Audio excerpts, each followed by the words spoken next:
Dans mes années à parcourir cette terre, en observant les gens et leurs manières, j'ai compris quelque chose d'important. L'intelligence ne se résume pas à ce que vous savez. C'est aussi une question de comment vous vivez, comment vous traitez les autres, et à quel point vous apprenez de vos erreurs. Mais voici le piège.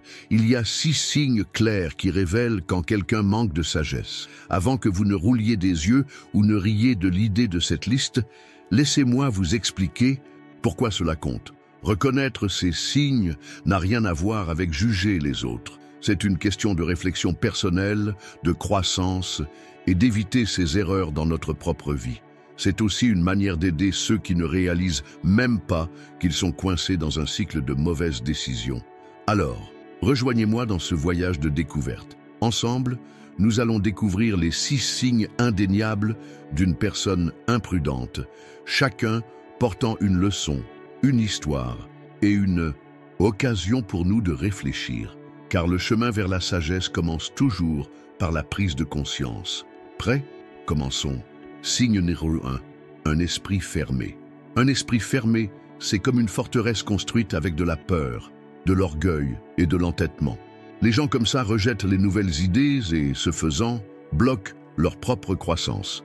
Ils vivent dans un monde rigide où tout doit correspondre à leurs règles familières et tout ce qui est différent semble être une menace. Leur confiance cache souvent une insécurité, car la véritable confiance vient du fait de savoir que l'on ne sait pas tout. Prenons Marc, par exemple. Il était responsable d'un département dans une entreprise où j'ai travaillé. Marc croyait que les anciennes méthodes étaient les meilleures, même lorsque son équipe était clairement en retard. Lorsqu'un employé plus jeune a proposé d'utiliser un logiciel moderne de gestion de projet pour améliorer l'efficacité, Marc l'a immédiatement rejeté. On a fait comme ça pendant 10 ans, et ça a toujours bien fonctionné, a-t-il dit. Le résultat, tandis que les autres équipes avançaient, celle de Marc peinait. Au lieu d'admettre le problème, il a blâmé son équipe, le marché, tout sauf son refus de s'adapter. Un esprit fermé ne bloque pas seulement la connaissance, il retient le progrès pour tout le monde. Les gens sages, eux, admettent qu'ils ne savent pas tout. Ils sont toujours prêts à apprendre. La philosophie stoïcienne nous enseigne que la sagesse ne réside pas dans le fait d'avoir toujours raison, mais dans le fait de s'adapter et de s'améliorer. Si vous reconnaissez cette tendance en vous-même ou chez quelqu'un au travail, rappelez-vous, accepter de nouvelles idées mène à la croissance. Soyez assez courageux pour dire « j'avais tort et je veux apprendre ». Ce n'est que lorsque nous lâchons notre entêtement que la véritable sagesse peut prendre racine. Signe numéro 2. Le fait de tout blâmer. Les gens imprudents sont des experts dans l'art des excuses. Rien n'est jamais de leur faute. Un projet échoué, le marché était trop difficile. Une promotion manquée, le patron était injuste. Mais au fond, on sait tous que blâmer les autres n'est qu'une manière d'éviter la vérité. Malheureusement, cette habitude les piège aussi dans un cycle d'échecs. Prenons Lisa, par exemple. Elle était organisatrice d'événements et responsable de la planification d'une grande conférence. Lorsque l'affluence a été faible, elle a immédiatement blâmé l'équipe marketing pour une mauvaise promotion. Mais après avoir examiné la situation, la véritable raison est devenue évidente. Lisa avait retardé l'envoi des informations sur l'événement, rendant impossible pour le marketing de faire correctement son travail. Même alors, elle a refusé d'admettre son erreur. Ses collègues ont perdu confiance en elle et finalement, elle a dû démissionner. Assumer ses responsabilités peut être inconfortable, mais c'est la première étape de la croissance. Les gens sages n'admettent pas leurs erreurs parce qu'ils aiment la critique. Ils le font parce qu'ils savent que la vérité offre des opportunités pour s'améliorer. La philosophie stoïcienne nous enseigne que maîtriser la vie commence par maîtriser la responsabilité. Si jamais vous vous surprenez à blâmer les autres, faites une pause et demandez-vous « Ai-je vraiment fait tout ce que je pouvais? Que pourrais-je faire différemment ?» Blâmer ne changera pas le passé, mais assumer vos responsabilités vous changera. Les gens sages ne craignent pas les erreurs. Ils apprennent, grandissent et vont de l'avant. Et vous aussi. Signe numéro 3. L'arrogance plutôt que l'humilité. Avez-vous déjà rencontré quelqu'un qui essaie toujours de prouver qu'il est la personne la plus intelligente de la pièce? C'est un autre signe d'une personne imprudente, l'arrogance. L'arrogance n'est pas seulement une manière de masquer l'insécurité, c'est la plus grande barrière à la croissance. Les personnes vraiment intelligentes écoutent plus qu'elles ne parlent, car elles savent que l'apprentissage ne s'arrête jamais. Prenons Michael, un manager dans une grande entreprise. À chaque réunion, il dominait la conversation, interrompant ses collègues et se moquant de leurs idées. Lorsqu'un projet a échoué, il a blâmé son équipe pour ne pas avoir compris sa brillance. Mais la vérité, c'est que son arrogance avait causé l'échec. Il avait refusé d'écouter les retours ou de considérer de nouvelles approches. Lorsque son patron lui a demandé de réfléchir, il n'a pas pu donner de réponse véritable. Son orgueil l'avait aveuglé à toute possibilité d'amélioration. L'humilité, en revanche, ce n'est pas penser moins de soi-même, c'est penser moins à soi. Cela signifie valoriser l'apprentissage et la collaboration plutôt que de prouver que l'on a raison. La philosophie stoïcienne nous rappelle que la sagesse vient lorsque nous sommes ouverts à de nouvelles perspectives et prêts à admettre nos erreurs. Si vous ressentez l'envie de vous prouver, arrêtez-vous et demandez-vous, cherchais-je à être reconnu ou est-ce que je veux vraiment grandir? La sagesse ne consiste pas à rabaisser les autres, il s'agit de les élever, y compris soi-même. Les personnes vraiment sages laissent l'humilité les guider, car elles comprennent que la véritable intelligence brille lorsque l'arrogance s'estompe. Et la bonne nouvelle, vous pouvez choisir de devenir cette personne sage. Signe numéro 4, le manque d'empathie. Le manque d'empathie est l'un des signes les plus clairs d'ignorance. Cela montre une incapacité à se mettre à la place de l'autre, à comprendre ses sentiments ou à reconnaître ses difficultés. Sans empathie, les gens deviennent isolés, déconnectés des relations significatives et souvent blessent les autres sans même s'en rendre compte. Cela ne détériore pas seulement leur connexion avec les autres, mais affaiblit aussi leur propre caractère.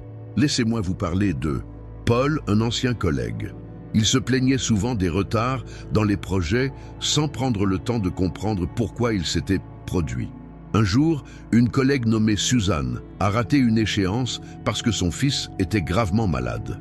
Au lieu de montrer de l'inquiétude, Paul l'a critiqué publiquement devant l'équipe. Pour lui, seuls les résultats comptaient, pas la personne derrière eux. Un an plus tard, Paul s'est retrouvé dans une situation similaire, s'occupant de sa mère, malade.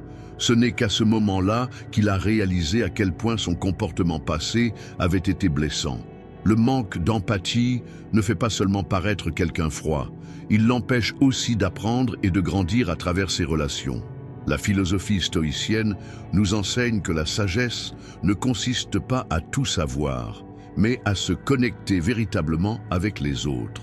Ceux qui manquent d'empathie ne détruisent pas seulement leur bien-être spirituel, mais ils repoussent aussi les gens, laissant une impression durable d'insensibilité.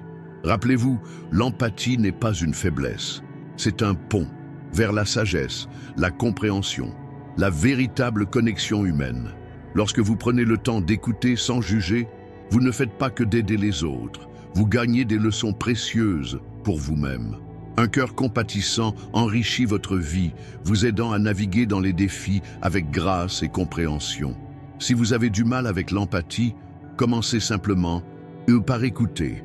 C'est le premier pas pour ouvrir votre cœur et votre esprit, vous rapprochant ainsi de la véritable sagesse. Signe numéro 5. La peur du changement. La zone de confort semble sûre, mais elle peut aussi être une prison. Ceux qui ont peur du changement s'accrochent aux vieilles habitudes, même lorsqu'elles ne leur servent plus. Ils sont comme des enfants qui ont peur du noir, hésitant à s'aventurer dans l'inconnu. Mais la vie est comme une rivière. Elle coule, se courbe et se transforme. Constamment, les sages apprennent à se déplacer avec elle, tandis que les imprudents essaient de retenir l'eau pour la voir s'écouler entre leurs doigts. Prenons Michael par exemple. Il avait passé toute sa vie dans le même petit quartier. Il connaissait chaque rue, chaque visage. Lorsque ses enfants adultes lui ont suggéré de déménager dans une nouvelle région pour de meilleures opportunités, il a refusé. « Je connais tout le monde ici. Pourquoi devrais-je partir ?» a-t-il dit. Mais avec le temps, son quartier a changé. De vieux amis sont partis, des magasins familiers ont fermé. Michael a réalisé que, même s'il avait résisté au changement, le monde autour de lui avait continué à évoluer. Finalement, il a décidé de déménager plus près de ses enfants. Et à sa grande surprise, le nouvel environnement lui a non seulement apporté du confort, mais aussi ouvert des opportunités qu'il n'avait jamais imaginées. La peur du changement ne nous garde pas seulement dans une zone de confort. Elle nous empêche de vivre de nouvelles possibilités. La philosophie stoïcienne nous enseigne que le changement est inévitable, et ce n'est qu'en l'acceptant avec un cœur ouvert que nous pouvons vraiment vivre pleinement. Si vous vous surprenez à résister au changement, demandez-vous quel est le pire qui puisse arriver et quel est le meilleur qui puisse arriver. La vie ne reste pas immobile, et si vous refusez d'avancer, vous serez laissé pour compte. Rappelez-vous, le changement n'est pas quelque chose à craindre, c'est un pas vers la croissance. Y résister vous garde simplement prisonnier du passé. Signe numéro 6. Parlez plus que écoutez. Nous connaissons tous cette personne qui domine toujours les conversations, interrompant les autres, insistant pour prouver qu'elle sait mieux et ne prenant jamais le temps d'écouter. C'est un signe clair d'imprudence. Les gens comme ça adorent le son de leur propre voix, mais leur refus d'écouter crée des tensions et endommage les relations. Prenons John, un père que j'ai connu. Chaque soir, au dîner, il prenait le contrôle de la conversation. Ses enfants tentaient de partager des histoires de leur journée, mais John les interrompait sans cesse pour parler de ses propres expériences. Lorsque sa femme lui proposa des idées pour améliorer leurs finances, il rejeta ses suggestions, insistant pour que sa manière de faire soit la seule valable. Le triste constat, John n'a jamais réalisé à quel point son comportement faisait que sa famille se sentait ignorée et non importante. Son manque d'écoute créa une fissure, faisant en sorte que ses proches se sentent négligés et non respectés. Écouter n'est pas un acte passif, c'est une compétence active qui demande patience, respect et attention sincère. La philosophie stoïcienne nous rappelle que l'écoute est la clé de l'apprentissage et de la croissance. Lorsque nous écoutons véritablement, nous gagnons une compréhension plus profonde. Mais lorsque nous parlons sans écouter, c'est comme planter des graines dans un sol stérile. Rien ne poussera jamais. Si vous vous voyez dans l'histoire de John, il est temps de changer. La prochaine fois que votre enfant partage quelque chose de sa journée ou que votre conjoint vous donne son avis, faites une pause et écoutez vraiment. Ne vous contentez pas d'attendre votre tour pour parler, essayez de comprendre. En faisant cela, vous ne renforcerez pas seulement vos relations, vous créerez un environnement d'amour, de confiance et de respect mutuel. La personne sage écoute, l'imprudente parle seulement, le chemin vers la sagesse. Nous avons maintenant exploré les 6 signes d'une personne imprudente. Mais avant de vous demander « Suis-je imprudent ?», attendez un instant. La vérité, c'est qu'à un moment donné, nous avons tous succombé à un ou plusieurs de ces comportements. Peut-être avons-nous été arrogants, peut-être avons-nous résisté au changement, ou, soyons honnêtes, peut-être avons-nous trop parlé sans vraiment écouter. Mais voici ce qui compte. Reconnaître ces signes n'a rien à voir avec se juger soi-même. C'est une question de s'améliorer. La philosophie stoïcienne nous enseigne que la sagesse ne vient pas du fait d'être parfait. Elle vient de l'apprentissage, de l'admission de nos erreurs et du choix de grandir. Chacune de ces soi-disant caractéristiques d'imprudence est en réalité une occasion cachée, une invitation à devenir plus sage. Alors, si vous vous reconnaissez dans l'un, 2. Considérez cela comme un défi à évoluer. Sortez de votre zone de confort, écoutez davantage, blâmez moins, acceptez le changement. Ce voyage n'est pas pour ceux qui sont parfaits, il est pour les courageux. Ceux qui peuvent se regarder et dire « je peux faire mieux » parce que l'imprudence est temporaire. Mais la sagesse est un voyage de toute une vie. Et sur ce chemin, vous n'êtes pas seul. Alors continuez de grandir, continuez d'apprendre. Et si ce message vous a parlé, n'oubliez pas de liker, partager et vous abonner. Explorons ensemble ces leçons puissantes. Merci d'avoir regardé.